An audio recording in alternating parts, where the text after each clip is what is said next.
Hey guys, how you going? Hope you're all doing very well. This evening I'm going to be doing another movie review. This movie is a western from the United States, English language, released in the year 2014, directed by Daniel Barber, and this film is called The Keeping Room. So The Keeping Room is set in the closing stages of the American Civil War. You got three women, you got two sisters and a black maid who are living in this farmhouse waiting for news of their loved ones who are fighting.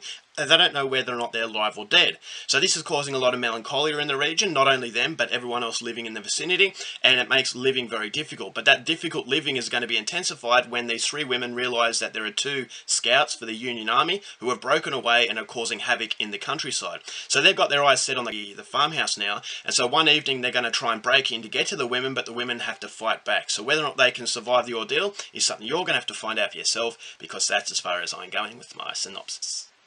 Now my thoughts on The Keeping Room. I really wanted to like this movie. After seeing the trailer, I thought to myself, wow, this is a Western home invasion film. And I thought, okay, Daniel Barber is the director. He directed a very good film called Harry Brown, which is a British revenge film starring Michael Caine. And that was a movie about ramifications of violence and revenge, and how revenge can be very messy. And it was a commentary about how the youth are out of control and the lack of respect for the elderly. So it's a very entertaining film, but at the same time a movie that was really thought-provoking and soul-searching. And so coming into The Keeping Room, I was hoping that Daniel Barber would be able to keep that depth, but at the same time give you that very entertaining experience. But unfortunately, the movie comes nowhere near Harry Brown because it just doesn't want to do its homework. This is a very superficial film that doesn't really hit you on a personal level, and at the same time doesn't really hit you on a thrilling level. So this was a great disappointment. But I will say that there are positives to the movie. I thought that the cinematography was very good. It captured the harsh perspective of women in war, and that how you don't have to be involved in the direct battle to actually feel the pressure from it. This is a movie about melancholia, and because of the unknown. You know, they're waiting for their loved ones to come back, but they don't know whether or not they're alive or dead. And so it does show you very harsh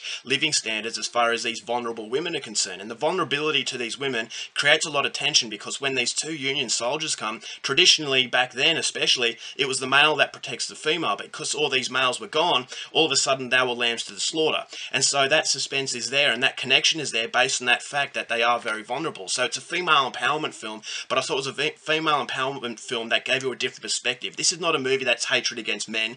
This is a movie that's just showing you that what happens when a woman is actually faced with a do-or-die situation, whether or not they sink or swim. And so when these women stand up, I felt as though that was very interesting. You've got good performances from Britt Marling and Hayley Steinfeld, who played the sisters. I thought there was some sort of chemistry there, and I thought the best character of the film was played by Muna Ataru, who plays the Black Maid. I thought the Black Maid was also a symbolization of how America was changing at that time. You got the end of the Civil War, you got attitudes towards black people that was slowly changing, and the way that the sisters exchange with this Black Maid, I thought was a symbolization of the whole country. And so her character had the most depth, and I thought her character was the best. She also gives a few monologues that I thought were very soul-searching. So you've also got a soundtrack that helps contribute to the sympathy that you have for these ladies, and you got some pretty shocking violence. I thought the violence played a pivotal role, because it shows you how different the violence of the war was to these women's lives. And so the women's life, as I said, they're very vulnerable and innocent, but how innocence will always be corrupted when it's actually come against violence. So that when the two soldiers come in, you've got that home invasion aspect of the film, which I thought was fairly decent for when it was actually on screen. I thought it was very suspenseful. There were some moments that had me on the edge of my seat, which is something I liked. And so it does interweave an American Civil War sort of film and the ramifications of, you know, the war, and actually being on the other side and waiting for news of your loved ones, and at the same time having a little bit of a home invasion film for good measure. So the barren landscape, I just thought it creates a lot of melancholia, and therefore you just get a strong sense of sympathy based on that alone.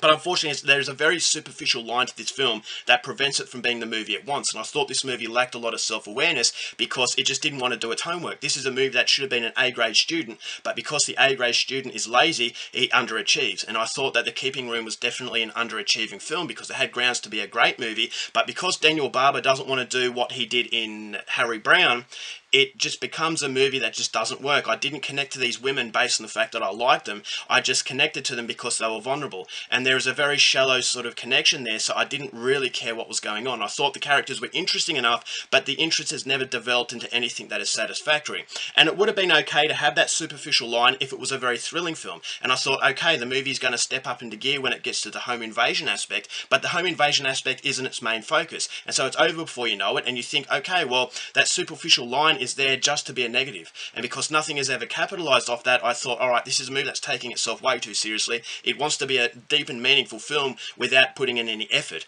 And because it doesn't put any effort, it does prevent it from being that deep and meaningful film. So I just thought it was a missed opportunity, and in the end what it is just a very, very disposable Western that I probably wouldn't recommend. So it looks very good. There are some interesting aspects, but unfortunately the interest is just not there. I thought the stereotypical villains, it paints it in black and white, so the women were the good ones and the men were the bad ones. You know, the men, the corruption of this environment that the women were in was a result of men, you know, the men causing this war and all that kind of stuff. So I thought it was very black and white. If it had a little bit of grey in the middle to actually sympathise for these men as well, that they were victims of the war as well, I thought that could have been a little bit better. But this very stereotypical black versus white, good versus evil, and there's nothing in between. Therefore, it just is not. It's not sufficient to be the film that it wants. And considering that Daniel Barber is a very good director, I just thought this movie was bitterly disappointing. So overall, I'm only going to give The Keeping Room 2 stars. Pass up the opportunity. Alright guys, this is for my review. Hope you enjoyed it. Till next time, keep watching movies, and I'll see you later.